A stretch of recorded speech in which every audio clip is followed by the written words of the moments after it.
En un conflicto, una crisis, precisamente que ocurrió en Maryland, con una organización Casa de Maryland, el conflicto que se había iniciado en esta etapa y que había llegado a la etapa total de crisis, las personas de esta institución habían pedido ayuda para poder resolver la situación y volver a una paz estable, según el concepto que tenían en esta institución.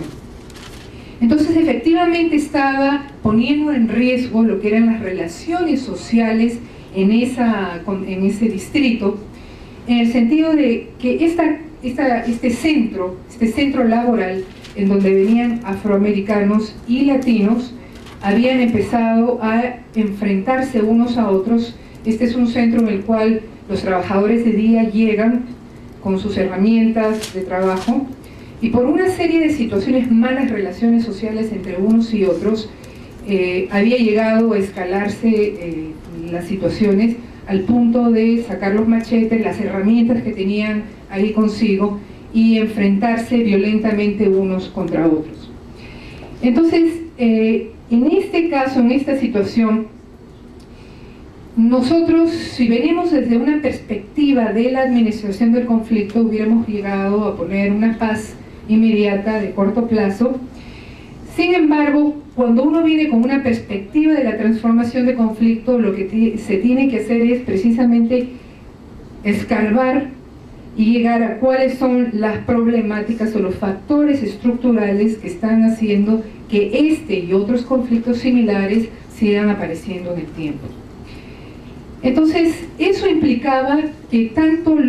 la intervención que teníamos con este grupo de trabajadores en este contexto pudieran trabajar y entender y analizar el problema y lo que era también el conflicto que lo estaban viviendo.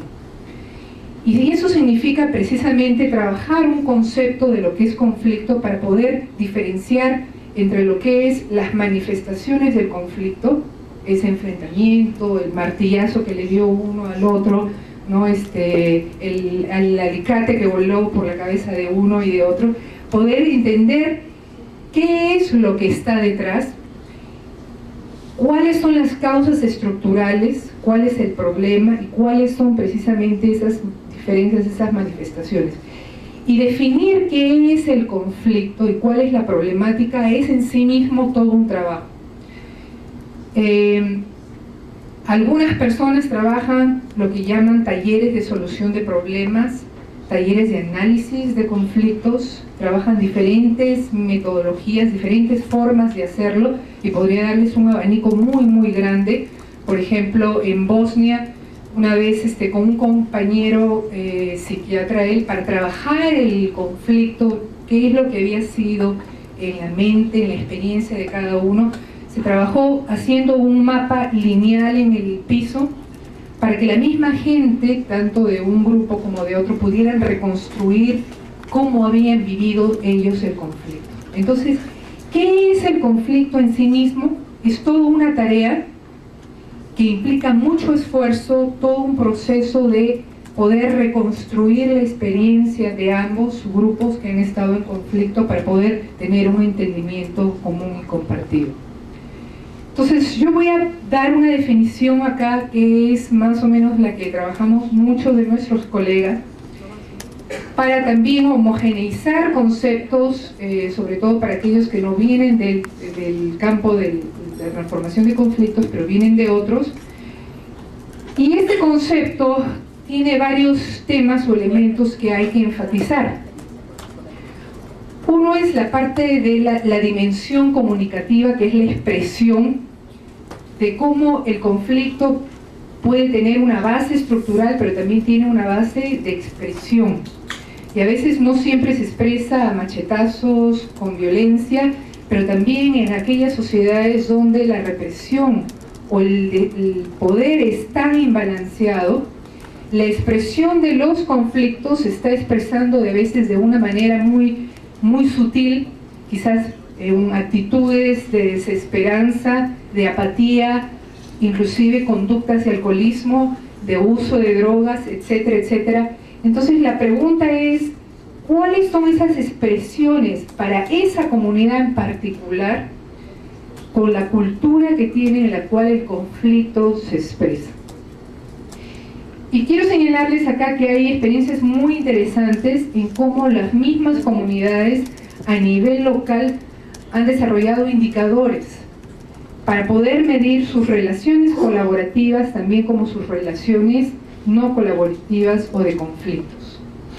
Entonces, el poder identificar por sí mismos las comunidades cuando se está pasando de una situación de tensión a conflicto abierto, como por ejemplo el hecho de dejar de limpiar los espacios comunes, ¿no? Que la basura se vaya amontonando, que los espacios comunes de espacio de diálogo, de relaciones sociales como las peluquerías u otros espacios públicos, cuando esos empiezan a deteriorar, cuando la gente no participa, no comparte de la misma manera en que lo harían en un ambiente de colaboración, ¿qué nos está diciendo esos espacios, esos indicadores de colaboración cuando no ocurre? ¿Qué nos están diciendo del conflicto?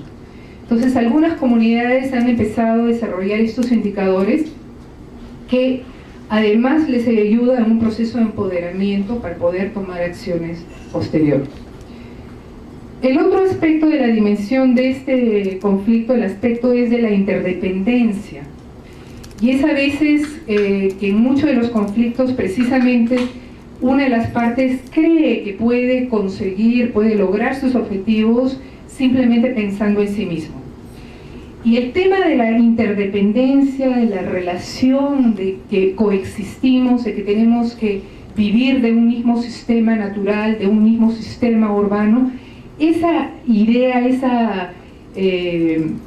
conciencia de interdependencia muchas veces se pierde por diferentes procesos de guerra, procesos de masificación, procesos de urbanización tan grandes que pierden ese sentido de comunidad, de conexión con otros, y es precisamente que entra un actor, dice yo quiero construir esto y me siento en el otro. Me siento en el otro es una expresión para decir no me importa el otro, ¿no? Otros utilizan palabras más fuertes, pero precisamente actúan y se movilizan como si fuera uno el dueño absoluto o la única persona que tiene derecho a la gestión de determinados recursos o a la planificación, etcétera, etcétera.